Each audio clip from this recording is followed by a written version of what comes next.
धन दौलत मकान जमीन जायदाद रिश्ते इनका जो सुख है वो शिव जी की कृपा से मिलता है। हर दिन जो आप चैन की नींद सोते हो ना, तो गोद में सुलाने का काम भी शिव जी करते हैं। भोजन करते हो तो जो तृप्ति मिलती है वो भी शिव जी देते हैं। दुनिया के सारे सुख भोग जितने भी हैं, सुख भोग जितने भी हैं, उनकी तृप्ति जो आपकी जिंदगी में आती है वो शिव जी की कृपा से आती है। और शिव जी ही आखिर में अपने पास बुलाते हैं, दर्द के मारों को अपने दर पर रख करके चैन देते हैं। तो ब्रह्मा जी ने कहा शिव जी के पास चलिए। अब शिव जी के पास जाने लगे तो जब जा रहे थे मन में आया कि चित्रगुप्त से भी मिलते चलें।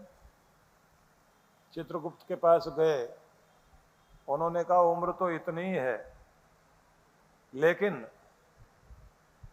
एक विधि है जिसका ये पालन करें, उससे बात बन सकती है। मंत्र शक्ति का प्रयोग करें और शिव जी को प्रसन्न करें। तब उन्होंने महामृत्युंजय मंत्र की साधना शुरू की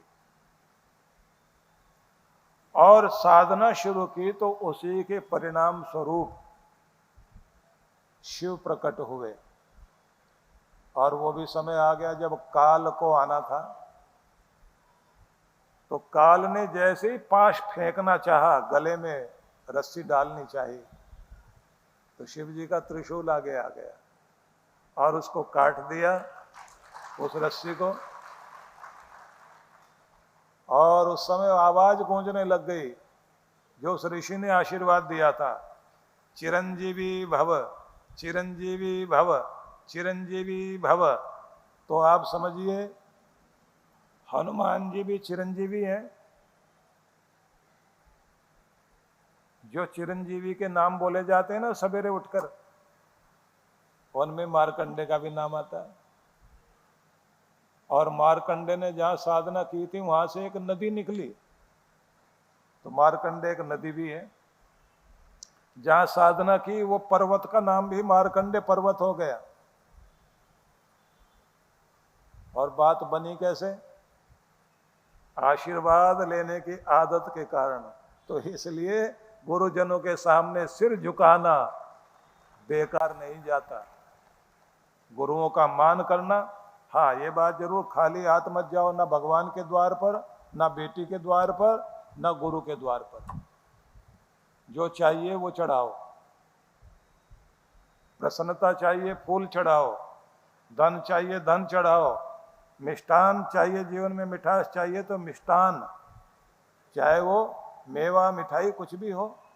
जीवन की रक्षा चाहते हैं तो रक्षा, हमारी लाज बची रहे तो लाज ढांकने वाला वस्त्र होता है। और ये केवल गुरु के लिए ही नहीं, गुरु के माध्यम से जैसे शिव जी के 5 मुख होते हैं ना, वो 5 मुख एक गरीब दीनहीन लाचार बेबस की जो सेवा है वो भी भगवान की सेवा है। आप उनके लिए कुछ करते हो। जिनका घर उजड़ गया उनका घर आबाद करके देखिए। इसलिए कहते ना कि यहां जिसको भी मिला मुकद्दर से मिला, यहां जिसको भी मिला मुकद्दर से मिला, पर मुकद्दर भी मेरे सतगुरु तेरे दर से मिला।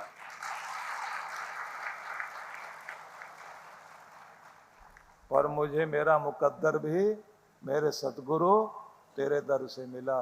जिसकी श्रद्धा गहरी है उसका मुकद्दर कैसा भी हो, मुकद्दर भी सुधर जाता है जब गुरु कृपा होती है। इसलिए सेवा करने वाले बन जाओ, नमन करने वाले बन जाओ, जाप करने वाले बन जाओ। और अगर चाहते हो आपकी जिंदगी में धन बढ़े तो देना सीखो।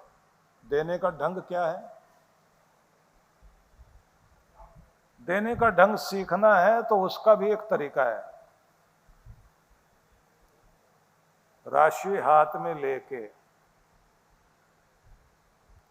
और बहुत गदगद होना, बहुत आनंदित होना, बहुत खुश होना, देने लायक मेरे मालिक ने मुझे बना रखा है, इसलिए उसके दिए हुए को उसकी राह में लगाने चला हूं। मेरे घर में अमीरी है, मेरे जीवन में खुशहाली है, मैं देने लायक बना हुआ हूं। भगवान ऐसे ही देने लायक बना रहूं, मुझे आशीर्वाद दो कि मेरे हाथ भरे रहें और मैं देता रहूं, और मुझे देने वाला बनाए रखना, मुझे दाता बनाए रखना।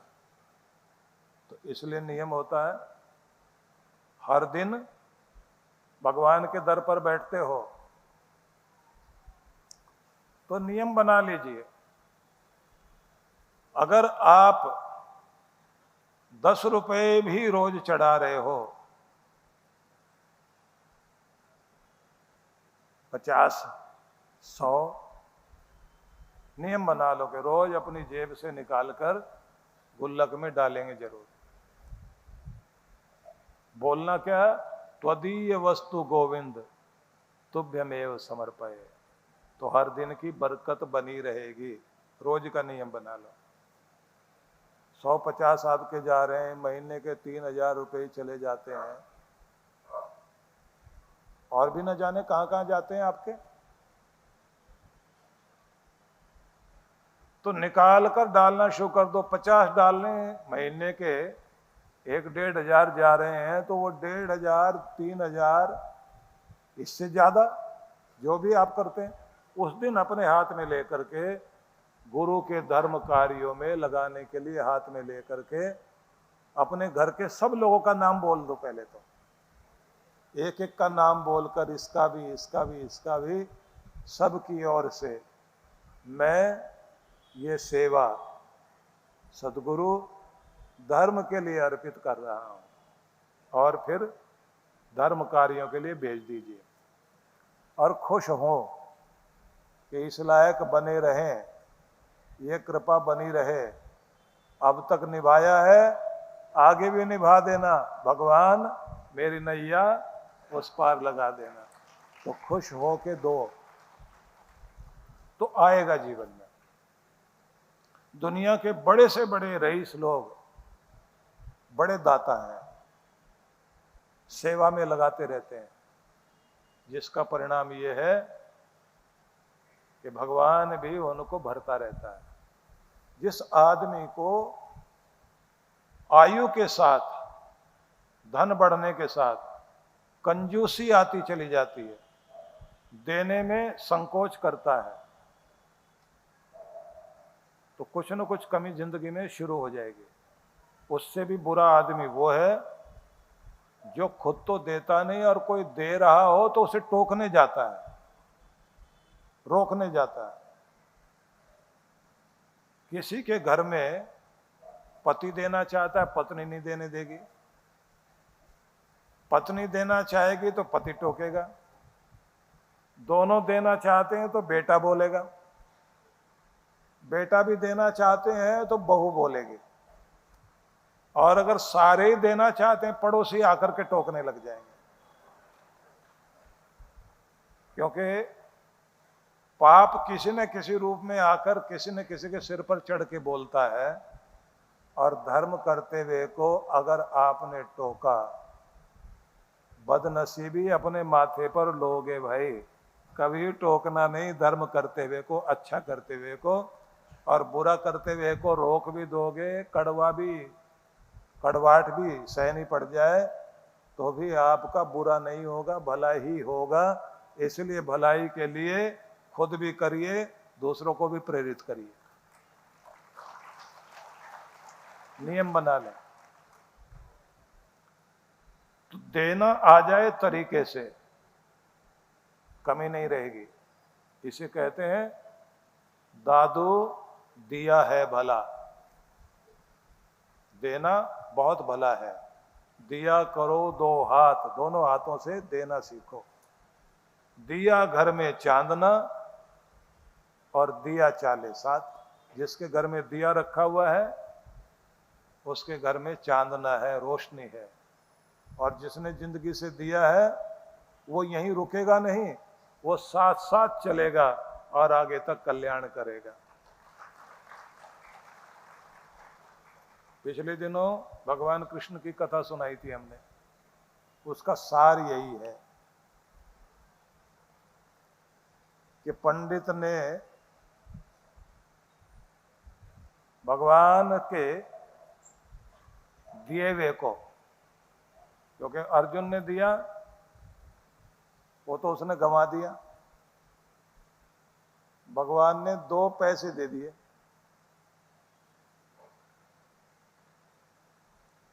उस 2 पैसे से, वो कहानी इस समय दोहराऊंगा नहीं, पिछले प्रवचनों में जहां हुए हैं वहां से आप ढूंढ लेना, क्योंकि अभी तो समय समाप्त हो रहा है।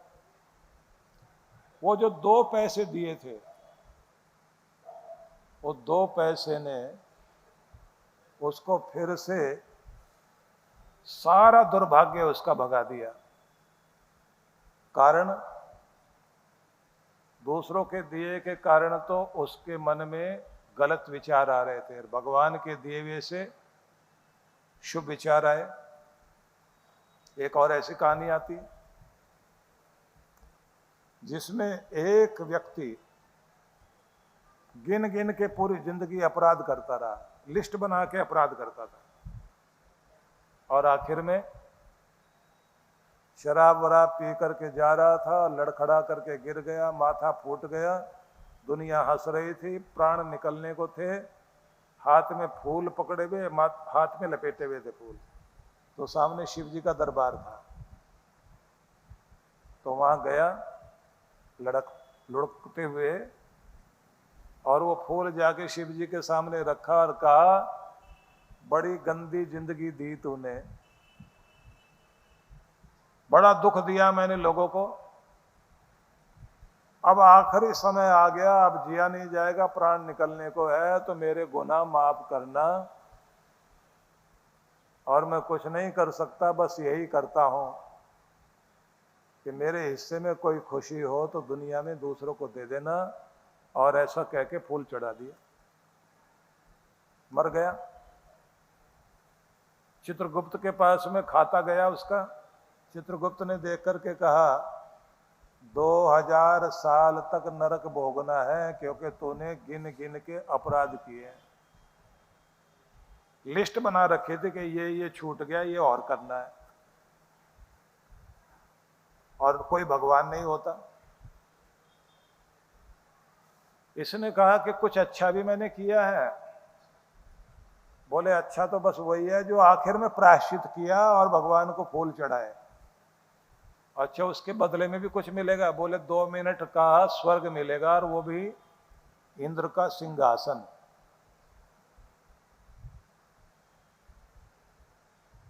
बोलो, पहले क्या चाहिए? बोले, 2000 साल तो नरक भोगते ही रहेंगे, पहले वो इंद्र की गद्दी दिखा दो, वहां चलते हैं पहले।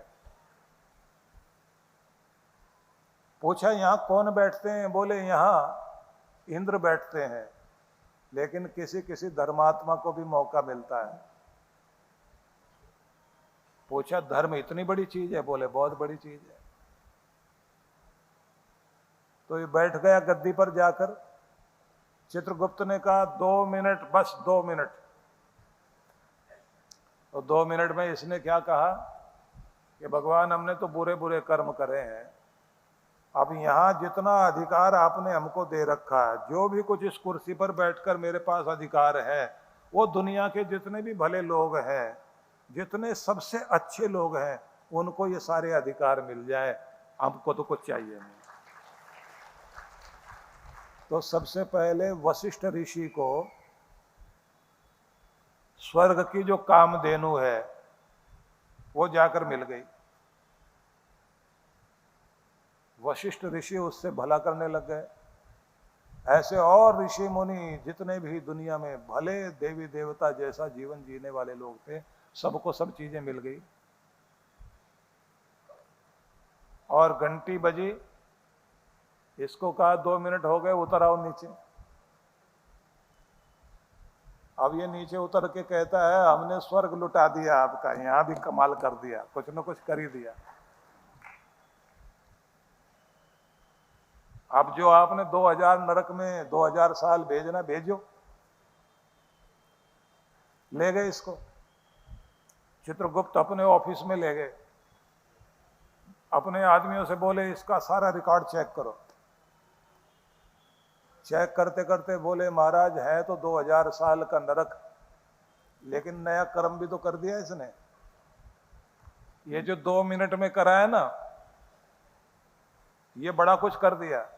चित्रगुप्त ने भी बही देखी, देखने के बाद बोले प्राणी, जो तूने 2 मिनट में किया है ना, 2000 साल का नरक खत्म हो गया तेरा।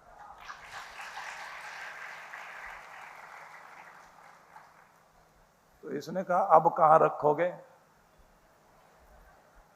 बोले अब कहीं भी नहीं रखेंगे, जाओ धरती पर जन्म लो। तो किसी धर्मात्मा के घर में जन्म मिलेगा? बोले बिल्कुल नहीं। जन्म मिलेगा राक्षस कुल में, लेकिन राक्षस कुल भी वो होगा, असुर कुल भी वो होगा जिसकी जिह्वा पर परमात्मा का नाम है, जो धर्म कर रहा होगा। और फिर वही प्रहलाद के कुल में जाकर के पैदा हुआ, जिसने अपनी पीढ़ियां तार ली, पीढ़ियां। तो ये जो दिया हुआ होता है ना, ये साधारण नहीं होता। देना आना चाहिए, करना आना चाहिए। सही ढंग से करना सीख जाओगे तो थोड़ा सा बोया हुआ जैसे अनेक गुना उगता है ना, रोज देखते हो। एक दाना बोया 100 दाने उगकर वापिस आ गए। चुटकी भर बोया मुट्ठी भर मिल गया, मुट्ठी भर के बोया दोनों हाथ भर गए, दोनों हाथ भर के बोया तो इतने बड़े बैग में फसल लेकर के आओगे, घर बैठ करके घर का गुजारा चलेगा। तो देने से जैसे जमीन देती है, ऐसे वो मालिक भी देता है। तो अपना नियम बना के चलना चाहिए। अच्छी आदतें, निरंतर का अभ्यास, रूटीन पूरा बनाए और ट्रिगर करने वाली संगति चाहिए। उसके बाद जपा हुआ नाम कल्याण करेगा और गुरु का आशीर्वाद काम करेगा और हर दिन का पुण्य काम करेगा। इससे जिंदगी तरेगी। तो ये है असली समाधान कि हमारे जीवन का कल्याण ऐसे होता है।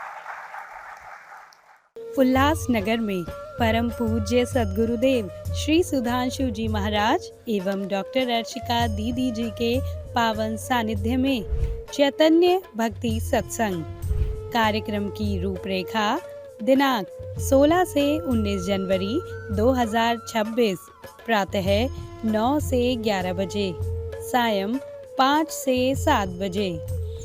विशेष 18 जनवरी 2026 मंत्र दीक्षा कार्यक्रम दोपहर 12 बजे। स्थान sapphire banquet, Ulhasnagar 3, Regency plaza, building number 3, कल्याण, अंबरनाथ रोड, वालधुनी ब्रिज के पास, शांति नगर, उल्लासनगर। आयोजक विश्व जागृति मिशन, श्रद्धा लोक आश्रम, उल्लासनगर मंडल। संपर्क सूत्र आप सपरिवार सादर आमंत्रित हैं। महाराष्ट्र के मुंबई में परम पूज्य सद्गुरुदेव श्री सुधांशु जी महाराज एवं डॉक्टर अर्चिका दीदी जी के पावन सानिध्य में सनातन भक्ति सत्संग